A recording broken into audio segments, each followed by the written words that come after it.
c'est à 72 heures seulement après qu'un ministre soit tombé, un ministre du gouvernement central. Lorsque la question orale a été adressée au ministre sectoriel, lors des réponses, on découvre que c'est un incompétent comme vous n'avez pas l'idée. On peut transformer cette question en une interpellation. Par exemple, à l'Assemblée nationale, il y a la commission qu'on appelle, même ici professeur, qu'on appelle PAJ.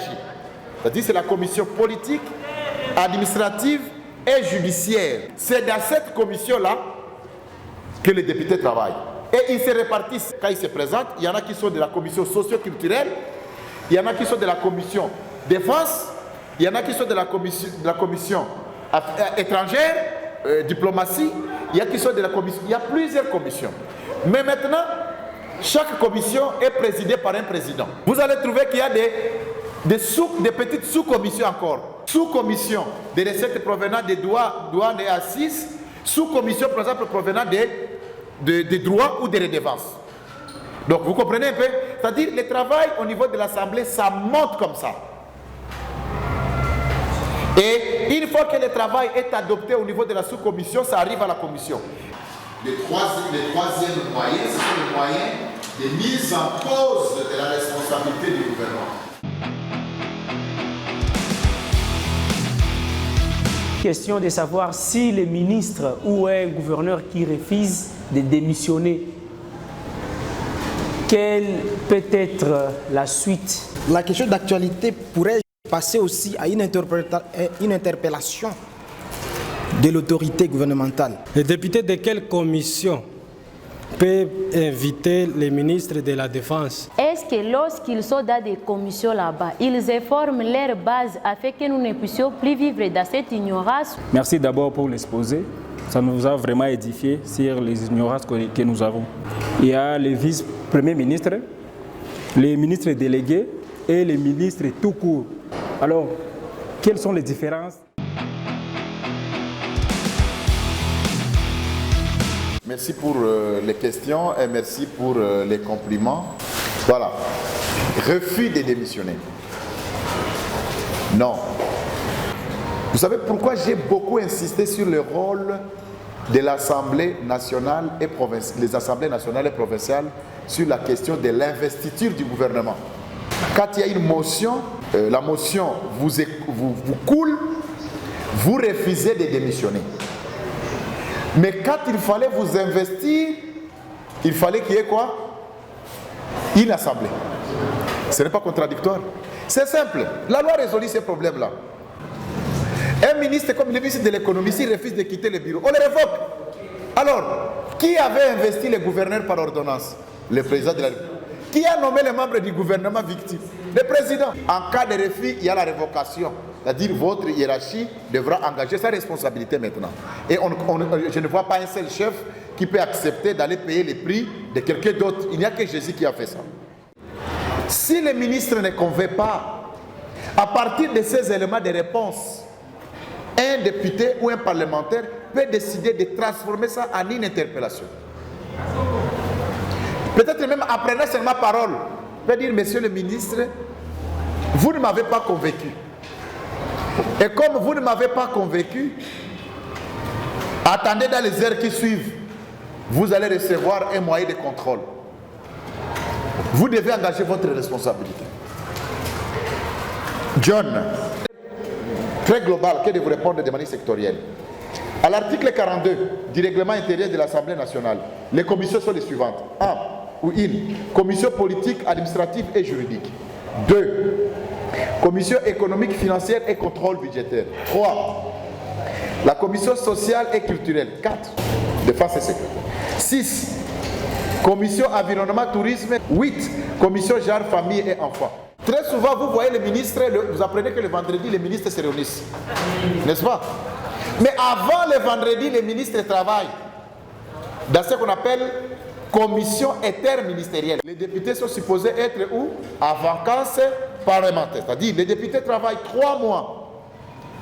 Du 15 mars au 15 juin, ils sont en session ordinaire. S'il n'y a pas une session extraordinaire, c'est-à-dire une matière qui est prévue, ils reçoivent même les tickets. Même ici, en principe, les députés sont appelés à aller en vacances.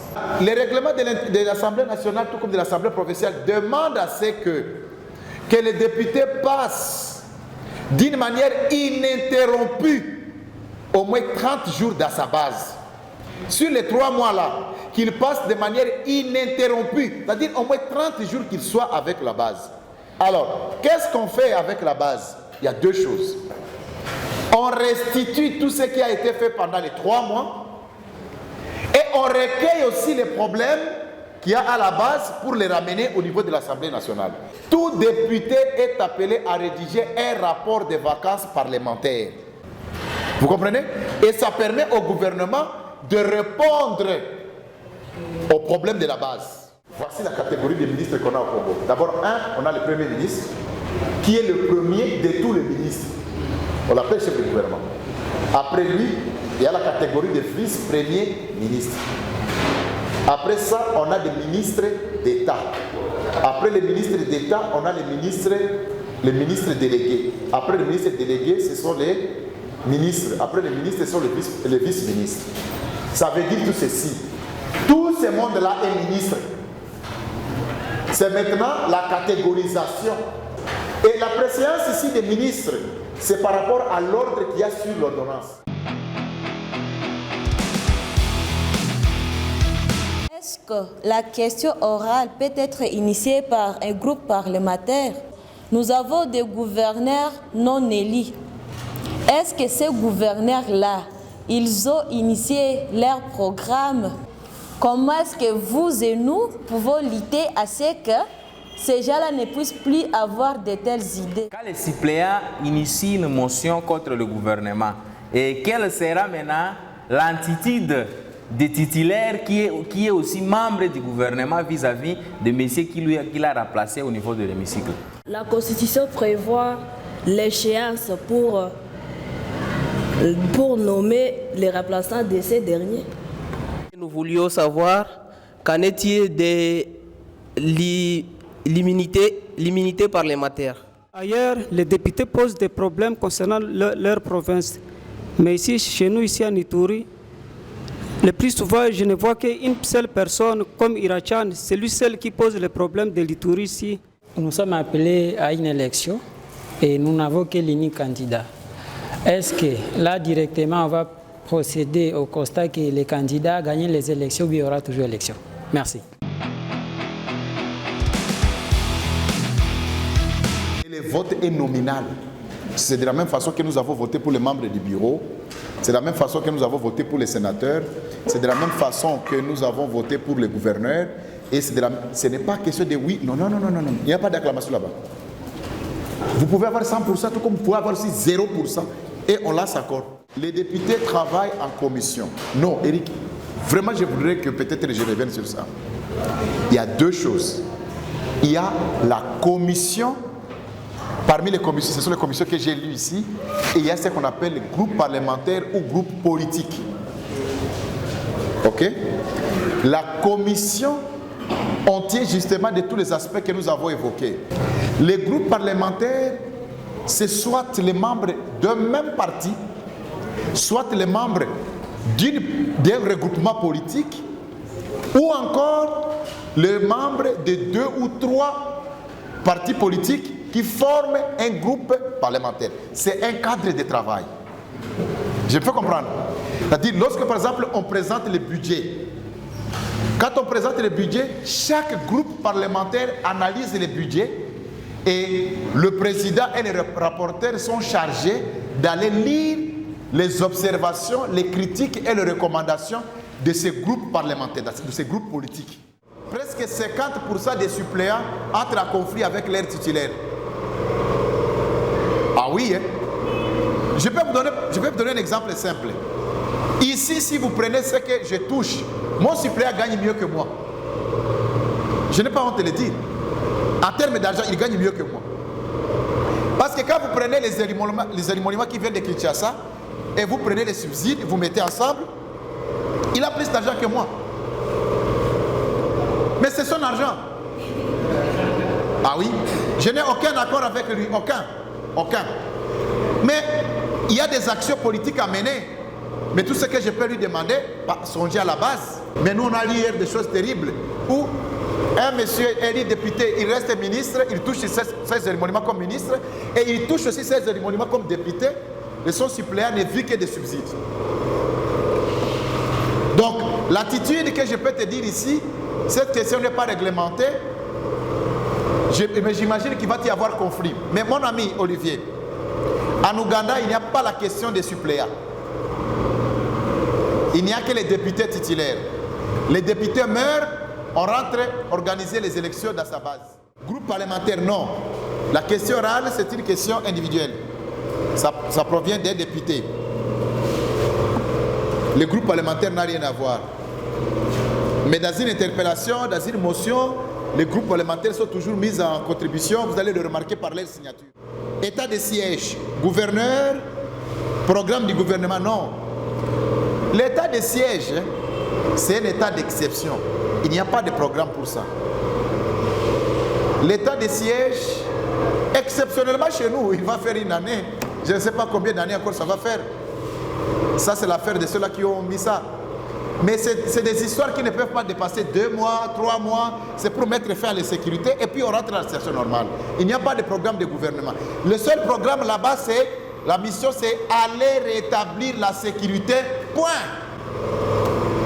Bon, je ne vais pas entrer dans les critiques, vous risquerez de dire que j'ai la nostalgie de mes fonctions. Nous avons tous compris que l'insécurité de l'Ituri est très profonde aujourd'hui. Ce n'était pas la question du gouvernement Abdallah, ce n'était pas la question du gouvernement Bamanissa, ce n'est pas peut-être la question du gouverneur Kachama. C'est une question qui mérite d'être scrutée correctement et proposer des solutions idoines. Je vous remercie.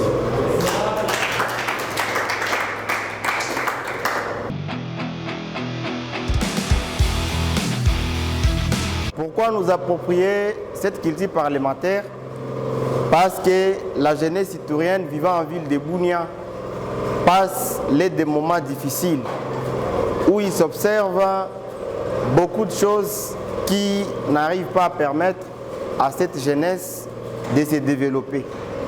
État dans le Parlement des jeunes et la charte du Parlement est claire, reconnaît que nous sommes une société civile juvénile de la jeunesse, mais aussi nous sommes l'organe de contrôle et défenseur du droit de cette jeunesse. Dans notre ville aujourd'hui, il y a les gens qui sont en train d'exploiter les espaces qui appartiennent aux jeunes, ça qui est un contrôle. Les honorables parlementaires ici présents n'ont pas voulu aborder une lutte sans pour autant connaître la procédure. J'espère, grâce à la formation que vous venez à peine de nous donner, les jeunes parlementaires feront en sorte que les jeunes soient remis dans leurs obligations. La lutte pour nous aujourd'hui n'est pas de courir derrière l'argent, mais la lutte pour nous, c'est d'échanger tout ce que nous avions décrié il y a longtemps. Comme notre calendrier prévoit, nous aurons chaque fois la séance à la culture parlementaire. C'est ainsi qu'à la prochaine aussi, nous allons vous inviter en fait de nous outiller. La lutte n'est pas seule à vous, mais nous aussi comme jeunes, nous devons aussi vous accompagner en fait que nous puissions avoir une province renaissante grâce à cette jeunesse qui sera engagée et qui est déterminée pour aimer l'Ituri. Nous vous remercions, Excellence. Mes amis, il n'y a pas que la politique qui est comme activité. Mais comme vous vous êtes intéressés, c'est bien, c'est bon, je vous encourage, je promets de vous accompagner également. Mais ne faites pas la politique comme seul travail. Moutaïba. Vous êtes médecin et vous vous intéressez à la politique. Vous contribuez, vous participez aux réunions de votre... Il ne faut pas dire, bon, moi, je suis politicien. Comme je suis politicien, mon travail, c'est de porter des vestes, des belles chaussures et je pars au bureau. Ce n'est pas ça le travail. Parce que commencez par répondre aux besoins de votre famille. Et si les fonctions politiques peuvent venir, pas de problème. Quand vous faites la politique politicienne, c'est-à-dire que tu es obligé d'être dans tous les gouvernements pour gagner les élections, et ainsi de suite. Par moment, tu es obligé de trahir même le peuple. Pourvu que tu fasses quoi? Que tu gagnes. Est-ce que je me fais comprendre, les amis? Voilà un peu mon exhortation. J'aurais bien voulu que les élections prochaines, que vous gagniez l'un ou l'autre, que vous retrouviez au Parlement, vous aurez déjà une avance. Monsieur le Président du Parlement des jeunes, Messieurs les jeunes parlementaires et chers frères et sœurs, personnellement, je suis ému. Je suis ému par votre invitation, par votre attachement à la culture politique de votre pays et par votre engagement. Vous vous êtes engagé sur un chemin qui n'est pas payant, mais tout simplement parce que vous savez que vous avez un certain nombre de droits que vous voulez valoir. Mais aussi, comme on dit souvent, la jeunesse est l'espoir de demain. Une philosophie très bonne, une pensée très bonne que personnellement moi je n'approuve pas. Et moi je suis de l'école qui pense que la jeunesse est l'espoir du moment. L'Assemblée provinciale de l'Ituri est essentiellement jeune. Les députés qui représentent la population iturienne à Kinshasa est à 80% constitué de jeunes. C'est-à-dire, si les choses ne marchent pas bien, n'attendons pas demain. Lèvons-nous maintenant. Je l'ai dit lors d'une activité des jeunes, les élections sont des vraies compétitions. La Coupe du Monde aura lieu au mois de novembre. Vous ne verrez jamais Messi dire que ça c'est une équipe africaine, je vais la traiter avec pitié parce que les Africains n'ont jamais gagné la Coupe du Monde. Nous sommes tous sur le terrain, vieux et jeunes, mais je peux vous avouer que je ferai de mon mieux pour parler acquis des droits après l'état de siège pour que les activités du Parlement des jeunes soient prises en compte par les autorités de l'exécutif provincial. J'ai dit